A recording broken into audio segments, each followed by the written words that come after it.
तो चलिए आज एक ऐसे सफर पर निकलते हैं जो हमें पृथ्वी की सबसे रहस्यमयी और पवित्र चोटियों में से एक कैलाश पर्वत की गहराइयों में ले जाएगा। अच्छा, इस कहानी की शुरुआत ही एक पहेली से करते हैं। सोचिए, एक तरफ है दुनिया की सबसे ऊंची चोटी माउंट एवरेस्ट, जिसे हजारों बार फतेह किया जा चुका है, और दूसरी तरफ है कैलाश पर्वत, जो इससे काफी छोटा है लेकिन आज भी अजेय अछूता खड़ा है। तो सवाल ये उठता है कि आखिर ये पर्वत अजेय क्यों है? इसका राज सिर्फ चढ़ाई की मुश्किलों में नहीं है, बल्कि कुछ ऐसा है जो बहुत गहरा है। इतना गहरा कि साल 2001 से इस पर किसी भी तरह की चढ़ाई पर पूरी तरह से रोक लगा दी गई है। इस रोक को समझने के लिए सबसे पहले हमें ये जानना होगा कि ये पहाड़ इतना ज्यादा खास क्यों है। देखिए, हिंदुओं, बौद्धों और जैन धर्म के लिए ये कोई मामूली पहाड़ नहीं है। ये तो धरती पर स्वर्ग का साक्षात रूप है। हिंदुओं के लिए ये भगवान शिव का घर है, बौद्धों के लिए बुद्ध डेमचोक का, और जैनियों के लिए वो जगह है जहां पहले तीर्थंकर ने निर्वाण पाया था। अच्छा, अब आस्था से हटकर जरा उन अजीबोगरीब, हैरान करने वाली घटनाओं पर आते हैं जो उन लोगों ने महसूस की जिन्होंने इसके करीब जाने की हिम्मत की। जो लोग भी इस पहाड़ के पास गए हैं, उनका एक अजीब सा दावा है। वो कहते हैं कि वहां वक्त तेजी से भागने लगता है। और सबसे चौंकाने वाले, बल्कि कहूं तो डराने वाले किस्से तो रूसी वैज्ञानिकों के रिसर्च में मिलते हैं। वो लिखते हैं कि कुछ पर्वतारोही अचानक बूढ़े दिखने लगे और साल भर के अंदर ही बुढ़ापे से उनकी मौत हो गई। इसका सबूत क्या है? खैर, लोगों का तो यहां तक कहना है कि वहां सिर्फ 2 दिन में बाल और नाखून उतने लंबे हो जाते हैं जितने आमतौर पर 2 हफ्तों में होते हैं। सोचिए जरा। और ये जो विरोधाभास है ना, ये सिर्फ वक्त तक ही नहीं है। कैलाश के पास ही 2 झीलें हैं जो एक दूसरे से बिल्कुल उलट हैं। एक तरफ है सूरज की तरह गोल, मीठे पानी वाली शांत मानसरोवर झील, और ठीक उसके बगल में है चांद की तरह दिखने वाली खारे पानी की तूफानी राक्षस ताल, जिसमें कहते हैं कि कोई जिंदगी नहीं पनपती। वक्त के तेज चलने के अलावा भी कई बातें हैं। खोजियों ने हवा में गूंजती एक रहस्यमयी ओम या डमरू जैसी आवाज सुनने की बात कही है। रात के आसमान में 7 अलग-अलग रंगों की रोशनी चमकते हुए देखने का दावा किया है। और सबसे अजीब, वहां जाकर कंपास और जीपीएस जैसे सारे उपकरण काम करना बंद कर देते हैं।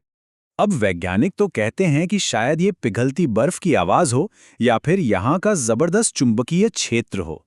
लेकिन क्या इतनी सारी अजीब घटनाओं की वजह सिर्फ इतनी सी हो सकती है, या फिर मामला कुछ और ही है? तो चलिए अब इन वैज्ञानिक पहेलियों से आगे बढ़ते हैं और उन कहानियों और किंवदंतियों की दुनिया में कदम रखते हैं जो इस पहाड़ के सीने में सदियों से दफन है। इस पूरे इलाके पर 2 बड़ी कहानियों का साया हमेशा रहता है। एक तो है यति, यानी हिम मानव का, जिसके देखे जाने के दावे आज भी किए जाते हैं, और दूसरी कहानी है शंभाला नाम के एक रहस्यमयी शहर की। शंभाला ये सिर्फ एक जगह का नाम नहीं है, ये एक विचार है। पुराने ग्रंथों में इसे एक ऐसे गुप्त शहर की तरह बताया गया है जहां अलौकिक शक्तियों वाले ज्ञानी लोग रहते हैं, और कहते हैं कि इसे सिर्फ वही देख सकते हैं जिनका मन पवित्र हो।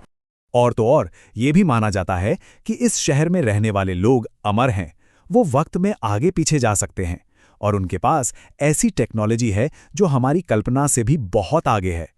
और अब हम आते हैं कैलाश से जुड़ी सबसे बड़ी, सबसे हैरान कर देने वाली थ्योरी पर। वो ये कि कैलाश सिर्फ एक पहाड़ नहीं, बल्कि हमारी पूरी पृथ्वी का केंद्र है, उसकी धुरी है। कई पुरानी सभ्यताओं के ग्रंथों में कैलाश को एक्सिस मुंडी कहा गया है। इसका मतलब है वो स्तंभ जो हमारी दुनिया यानी धरती को पूरे ब्रह्मांड से जोड़ता है। अब जरा कुछ आंकड़ों पर ध्यान दीजिए जो वाकई सोचने पर मजबूर करते हैं। कैलाश पर्वत से उत्तरी ध्रुव यानी नॉर्थ पोल की दूरी जानते हैं कितनी है? ठीक 6,666 किलोमीटर। और बात यहीं खत्म नहीं होती। हैरानी की बात तो यह है कि कैलाश से ब्रिटेन के पुराने रहस्यमयी स्टोनहेंज की दूरी भी ठीक 6,666 किलोमीटर ही है। और दक्षिणी ध्रुव की दूरी ठीक इससे दोगुनी, यानी 13,332 किलोमीटर। अब इन गणित के समीकरणों को सिर्फ एक इत्तेफाक मान लेना थोड़ा मुश्किल लगता है ना? इन चौंकाने वाले आंकड़ों के साथ साथ कुछ और भी है। कहा जाता है कि जब सूरज ढलता है तो पहाड़ की परछाई से स्वास्तिक का निशान बनता है और बर्फ पर प्राकृतिक रूप से ओम की आकृति उभर आती है। और फिर जब नासा के सैटेलाइट ने पहाड़ पर एक ऐसी तस्वीर खींची जिसमें ध्यान में बैठे किसी इंसान जैसी परछाई दिखी, तो इसने पूरी दुनिया के सामने एक आखिरी और सबसे गहरा सवाल खड़ा कर दिया कि आखिर कैलाश का सच क्या है।